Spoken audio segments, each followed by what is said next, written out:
When I go to Washington, one of the first things that I'll fight for, obviously, is repeal Obamacare.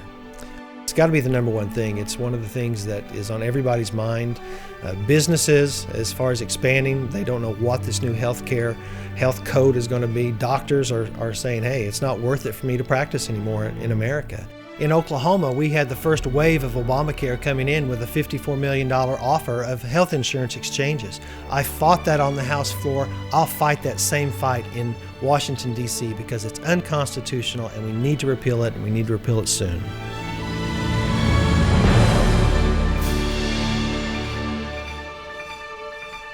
I was a typical country boy.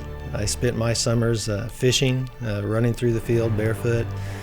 We had horses, we had cows, and it was just, the country life. My father was a welder part-time and did ranching, and my dad taught us hard work. He taught us that, you do the job right and you work until it's done. Probably the best thing that ever happened to me is whenever I did meet Becky. I met her at church. Actually met her father first. First met George when our church was having a youth crusade. George was one of the young men that came forward, and I had the privilege of introducing him to Jesus Christ. And little did I know that someday he would be my son-in-law. Her family adopted me into their family.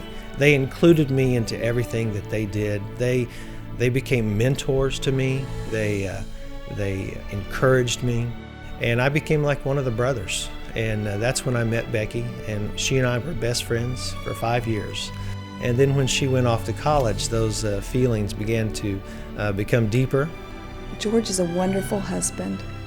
He not only loves me, but he cherishes me. And he has a servant's heart. And at the core, that's what makes him different from most men. As a father, he loves his children. George is a loving father, very interested in his children. Fatherhood is probably the best proving ground for your character because you're instilling into their lives what you want them to be.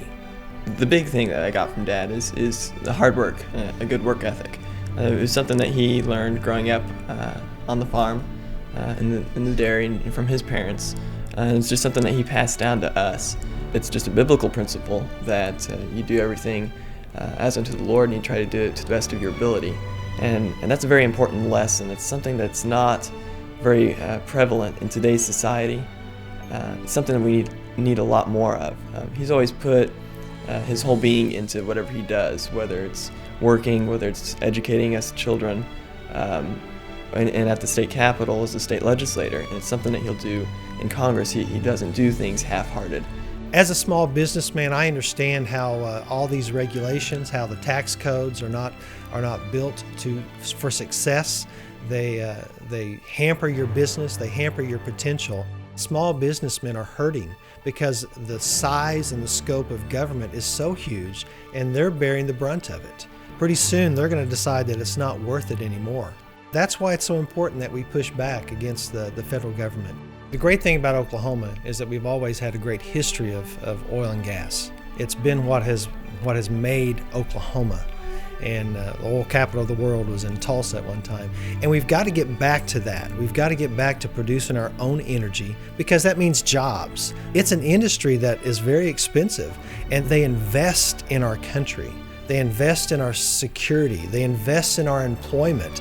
Let's produce that here so that we can stand on our own 2 feet and not be dependent upon what happens in the Middle East. I've watched George work in District 14 in this Oklahoma House, and his striving to accomplish good things. George has a moral guidance of the right and wrong that we don't see so much of anymore. I think one of George's greatest strengths is his commitment to his convictions. He's willing to stand on principle. He votes his convictions. He's committed. He will not back down from his convictions. My dad has always been a servant, and he's showed all of us kids that we should put aside what we want in order to help others. And he shows that in his church life, in his family life, even going to the state capitol. And that's what he'll give when he goes to Washington. He's got basic principles based upon the scriptures, and that's what our country was founded on, and I believe that we need more of that. George in Washington, I believe, can make a difference. As a successful small businessman, I know what the struggles are every day. I've been out there for 24 years in a very competitive business. I know what it means to work hard. I know what it means to sacrifice and work those extra hours. And it brings about rewards that you can't always count in numbers. And I think that helps communities. Whenever they see people working hard, it spurs them on to try to be successful as well. Obama wants government to be everything for everybody, and that's not the kind of government that I want. We are at a critical crossroads, and we're about to lose our very freedoms if we don't act now. The policies that have been in place for the last 3 years are killing this country. We're losing our good standing in the world. We're losing our ability to have a free market. And if we don't push back now, we will lose the American dream that we want to pass on to our kids. We want our kids to have a future. We want them to have a legacy that they can be proud of, a legacy that they can think, I can achieve more than my parents did. And we don't have that right now. We've got a government that has lost touch.